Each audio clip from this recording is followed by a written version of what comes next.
Twisted Metal Head-On is the latest in the long-running car combat series, which I'm pretty sure is no small part of the reason why Sony's been so successful in video games. The original Twisted Metal was one of my favorite first-generation PlayStation games 10 years ago, and Twisted Metal Black was one of the first truly great games for the PS2.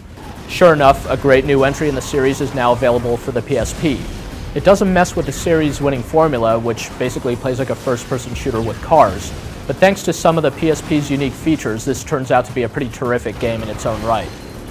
Above all, this game tends to be a real blast to play. Blast, get it? But seriously, if you're not familiar with Twisted Metal, then don't be fooled by the appearance of these tricked-out roadsters. This is a game squarely about blowing stuff up. It's got kind of a fighting game vibe to it, where each vehicle and its driver is really its own unique character, with distinct handling characteristics and some sort of powerful special move. Each character has his or her own story, and like in the best of the previous Twisted Metal games, it's fun to see how each of those stories wraps up, since they can be pretty ridiculous. The controls don't take long to get used to, and they're tight and responsive.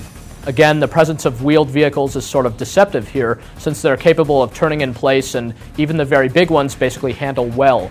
You've got nitro and a handbrake to give you lots of maneuverability, and a wide selection of weapons like machine guns and various missiles and bombs for dishing out damage.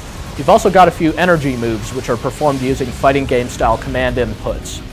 As in some of the other Twisted Metal games, these are actually really important since they let you do stuff like freeze opponents in place or gain temporary invulnerability. Since every vehicle has access to the same energy moves, it sort of undermines some of the distinctions between them, but it's still an interesting layer to the action. The different characters and vehicles are definitely part of the fun, but one of the really cool things about Twisted Metal Head-On is the multiplayer mode.